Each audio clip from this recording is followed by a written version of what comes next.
బలంగా ఉండగలిగితేనే రేపొద్దున యుద్ధ పరిస్థితులు రావచ్చు రాకపోవచ్చు నాకు తెలియదు యాజ్ ఆన్ టుడే.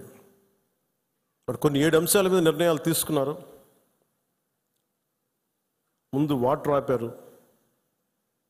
అంటే కొంతమంది మాట్లాడుతారు, కొంతమంది లీడర్స్ ఎంత లౌకికవాదం, ఎంత సెక్యులరిజం అంటే అందరికీ, ఎంత సెక్యులరిజం అయిపోయిందంటే అందరికీ. నేను అనేది మన కంట్రీ స్లోగనే సత్యమేవ జయతే. Unlike America, in God we trust అండి. 3 కోట్ల దేవతలు ఉన్న దేశాలలో మన సత్యాన్ని నమ్ముతాం, కానీ మన అమెరికాలాగా ఇన్ గాడ్ వి ట్రస్ట్ ఒక దేవుడిని పెట్టలేదు మన దేశంలో. We are beyond religion, we are beyond God. Truth is eternal. సత్యం అంటే ఏంటి? ఒక తప్పుని తప్పుగా చెప్పడం, ఒప్పుని ఒప్పుగా చెప్పడం. If I make a mistake I'll say admitted it's a mistake. Constant కరెక్షన్లో ఉండాలి. ఎటర్నల్ ట్రూత్ అది. అలా కాకుండా ఇంత 26 మంది చనిపోతే మత ప్రాతిపాదికని చంపినా కానీ మన సెక్యులర్ వాదులు, సో కాల్డ్ సూడో సెక్యులరిస్ట్, వాళ్ళు ఏం మాట్లాడుతున్నారు? మతవాడికి చంపలేదంటారు. చనిపోయిన మధుసూదన్ గారి భార్య, అందరూ వాళ్ళ అబద్ధాలు చెప్తారు. వాళ్ళు పాకిస్తాన్ని ప్రేమిస్తూ ఉంటారు. వీళ్ళందరూ ఇక్కడ భారతదేశంలో కూర్చొని మీరు పాకిస్తాన్ని ప్రేమిస్తుంటారు. మొన్న కొంతమంది నాయకులు డిబేట్లో మాట్లాడుతుంటే చూస్తున్నాను. మీరు పాకిస్తాన్ అంత ప్రేమిస్తే దయచేసి పాకిస్తాన్కి వెళ్ళిపోండి. ఇక్కడ ఎందుకు? పాకిస్తాన్ మీద మీకు అంత ప్రేమే ఉంటే ఇది మాట్లాడుతున్న పోనీ ఏదైనా వీళ్ళందరూ కూర్చొని కాంగ్రెస్ నాయకులు వీళ్ళందరూ, కొంతమంది ఎమ్మెల్సీలు కూడా ఉన్నట్టుగా అనిపించింది నాకు చూస్తుంటే. ముఖ్యంగా సౌత్ నుంచి ఉన్నారు కొంతమంది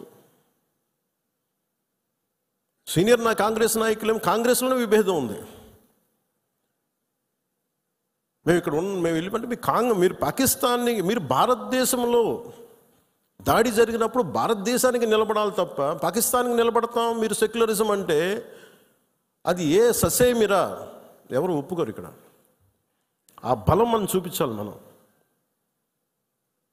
ప్రాణాలు పోతే తిరిగి వస్తాయా? ఆయన ప్రాణాలు పోయినాయి. ఆయన బిడ్డల పరిస్థితి ఏంటి? ఆయన భార్య పరిస్థితి ఏంటి? మెరిట్ మీద ఉద్యోగం సంపాదించుకున్న అబ్బాయి, ఒకటే కంపెనీలో నిలబడి ఆ మెరిటోరియస్గా ఎదిగినవాడు, ఒకటే మాట ఆయన మా మిస్సెస్ మాట్లాడుతూ ఉన్నారు. మాకు ఏం ఆశలు లేవు సార్, మేము సింపుల్ ఒక చిన్న మిడిల్ క్లాస్ ఫ్యామిలీ.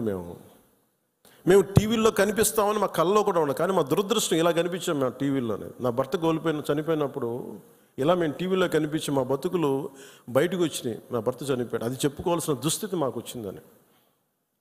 వెళ్ళినప్పుడు బిగినింగ్లో ఆవిడ నన్ను ఎంత ఒకలాగా ఒక నిష్ఠూరంగా మాట్లాడారంటే బాధపడుతున్నారు. మిమ్మల్ని అనకూడదని మళ్ళీ అన్నారు. మీరందరూ ఇస్తేనే కదా నమ్మకం. ఇది మోదీ గారి ప్రభుత్వం, ఎన్డీఏ ప్రభుత్వాన్ని కదా మేము భరోసాతో కదా మేము వెళ్ళింది. మేము కాశ్మీరు ఇన్ని కోట్ల మంది వెళ్ళారని మీరు అందరూ చెప్తేనే కదా మేము వెళ్ళాం కాశ్మీరు. మమ్మల్ని ఇలా పెట్టేశారు ఏంటి అనేది ఆవిడ మాట్లాడుతుంటే ఆవిడ నాలో మొత్తం భారతదేశ ప్రభుత్వాన్ని చూశారు ఆవిడ. నన్ను ఆ తిట్లు నేను తీసుకున్నాను. ఆవిడ సారీ చెప్తున్నారు కానీ నాకు అర్థం లేదమ్మా, మీరు ఎంత తిట్టాలో తిట్టను, ఏం పర్లేదన్నాను. మీ కోపం ఎవడో ఒకరి మీద చూపించాలి, మీరు కోపం మా మీద చూపించను పర్లేదన్నా. అంటే ఇంత దారుణంగా ఉంటుంది. నేను అనేది ఏంటంటే మనం వెదర్ నువ్వు ఏదైనా సరే మత ప్రాతిపాదికన చంపటం ఇది మటుకు అస్సలు ఏమాత్రం సహించలేదు. అంటే ఎందుకు భారతదేశం చాలా బలమైనది, భారతదేశం మన సెక్యులరిజం చెప్పుకోకర్లా, సెక్యులర్ అనే పదం మనం యాడ్ చేయక్కర్లా. సెక్యులర్ పదం అని యాడ్ చేయకముందు 70s వీఆర్ సెక్యులర్. సెక్యులరిజం అంటే అపీస్మెంట్ కాదు, అది వైట్ వాష్లు చేయకండి తప్పులు చేస్తే. సర్ తన్సే జుదా అని చెప్పి అంటే అట్లాగే తుపాకులతో సర్ తన్సే జుదా చేశారు వాళ్ళు ఉగ్రవాదులు. తల లేదు, పట్టుకుందాం ఆకన్నా ఇలా అంటే తల లేదు అక్కడ. మీరు ఊహించుకోగలరు అది. మీరు మాట్లాడే తల లేదు. ఇంత క్రూరంగా చంపేశారు. ఎంత సహనం చూపిస్తాం? తప్పు జరిగినప్పుడు తప్పని చెప్తాం.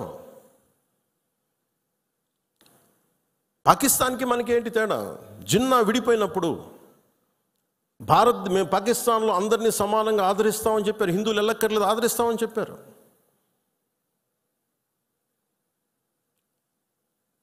రెండు కోట్ల పైన ఉండే, చాలా కోట్ల ఎక్కువ, అంత జనాభా ఉండే చోట ఈరోజు జస్ట్ పట్టుమని కొన్ని లక్షల్లో ఉంటారు పాకిస్తాన్లో హిందువులు, అంతే. బట్ వేరస్ మన దేశంలో, పాకిస్తాన్లో ఎంత జనాభా ఉందో ముస్లిం జనాభా అంత జనాభా ఇక్కడ ఉంది. That's what India is. అంటే మనం నిజంగా ఈ సోకాల్ సూడో సెక్యులర్ వాదులు చెప్పిన విధానంగానే అయితే నిజంగా అసలు ఇంతమంది ముస్లిం పాపులేషన్ ఉంటుందా? ఇంత వివక్ష చూపించే దేశం అయితే, హిందువులే నిజంగా వివక్ష చూపించే దేశమే అయితే ఇన్ని లక్షల మంది ఉండగలరా? అసలు ఇన్ని కోట్లాది మంది జనం ఉండగలరా? పాకిస్తాన్లో ఎంత ముస్లిం జనాభా ఉందో భారతదేశంలో అంతే ముస్లిం జనాభా ఉందో. దాదాపు అంత వివక్ష హిందువులకి ఎందుకు ఉంటుంది? హిందూస్ అక్కడెక్కడ కొంతమంది నాయకులు ఉన్నారేమో, మనకు తెలీదు. సంఘటనలు జరుగుతూ ఉంటాయి. మొన్నటికి మొన్న బంగ్లాదేశ్లో హిందువుల మీద దాడులు జరుగుతూ ఉన్నారు, విగ్రహాలు కాల్చేస్తూ ఉన్నారు, దుర్గాదేవి ఆలయాలు కాల్చేస్తూ ఉన్నారు.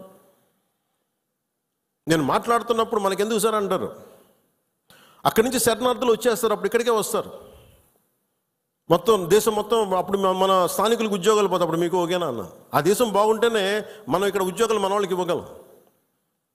రెండు రాష్ట్రాల మధ్య కూడా, తెలంగాణ కానీ ఆంధ్ర కానీ, ఇక్కడి నుంచి మీరు వచ్చేస్తే మా ఉద్యోగాలు పోతున్నాయనే కదా సెపరేట్ స్టేట్ అయింది. అలాంటిది ఎక్కడి నుంచో శరణార్థులు, వాళ్ళ యుద్ధ పరిస్థితులు బాగలే, వాళ్ళ వాతావరణ పరిస్థితులు బాగలేక మనకు వచ్చేస్తే అది మనకు అదనపు భారం, అది దేశానికి కూడా. అంతేగాని దీంట్లో మన దీంట్లో వివక్ష ఏమి ఉండదు. It's a practicality. Why this country can't afford too much of migration. Already ఇన్ని కోట్ల మంది జనాభా, వీళ్ళకి ఉద్యోగ అవకాశాలు, వీళ్ళకి ఉపాధి అవకాశాలు, వీళ్ళకి విద్యా అవకాశాలు, వీళ్ళకి గృహ అవసరాలు ఇవ్వడమే కష్టం, తప్పన పడాలి. అలాంటిది ఇంకా అదనంగా ఎక్కడి నుంచో వచ్చేసి వేరే దేశాల నుంచి ఎక్కడ తీసుకుంటాం? అది ప్రపంచం అంతా ఇదే సమస్య ఉంది. సో అలాంటి సమయంలో ఇది మనందరి బాధ్యత. ఇది నేషన్ సంబంధించిన సమస్యలు, మన సమస్యలు కూడా. మనం ఎక్కడో కావల్లో కూర్చున్నాం, లేదంటే నెల్లూరులో కూర్చున్నాం, సూలూరుపేటలో కూర్చున్నాం, బిట్రగుంటలో కూర్చున్నాం, లేదంటే ఎక్కడ కూర్చొని మారుమూల గోదావరి జిల్లాలో కూర్చొని కుదరదు. దీని ఇంపాక్ట్ మొత్తం మీద ఉంటుంది. ఇది మనందరి బాధ్యత. ఇది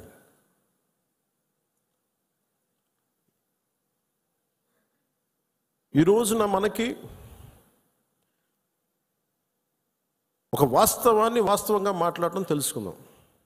నేను చాలాసార్లు ముస్లిం సమాజానికి కూడా చాలాసార్లు చెప్పాను. నేను ఎందుకు ఇంత మాట్లాడాల్సి వస్తుంది, ముస్లిం, క్రిస్టియన్, హిందూని ఎందుకు మాట్లాడాల్సి వస్తుందంటే, హిందువులకు ఉన్నది ఒకటే దేశం, ఇంక వేరే దేశం లేదు. ఇక్కడ కూడా హిందువులను టార్గెట్ చేసి చంపితే ఎక్కడికి పారిపోతారు? అంటే నీకు చంపింది 26 మందిని, కానీ దాని ఇంపాక్ట్ కోట్లాది మంది జనాభా, ఆశేష్ మొత్తం భారతదేశం మొత్తం మీద ఉంది. వెళ్ళి మీ ప్రధానమంత్రికి చెప్పుకో, మీ మోడీకి చెప్పుకో. అది మోదీ గారికి చెప్పడం కాదు, అది చంపేసి నన్ను కూడా చంపే అన్నాను మసూదన్ గారి భార్య. వెళ్ళి మా బిడ్డలు కూడా చంపండి, మీ మోడీకి చెప్పుకోపో. అఫ్ఘనిస్తాన్ ఒకటే చెప్పాలనిపించింది. మోదీని అంటలేదు, ఇక్కడ మా అందరినీ అంటున్నాం. ఎందుకంటే ఇలాంటి సమయం, ఎలాంటి క్లిష్టమైన కష్టమైన సమయం కాబట్టి నిత్యం విమర్శించే మోదీ గారిని విమర్శించే నాయకులు కూడా ఈరోజు ఆయనకు మద్దతు తెలుపుతూ ఉన్నారు. దేశం అంత ఏకతాటిపైకి వచ్చింది మొట్టమొదటిసారి.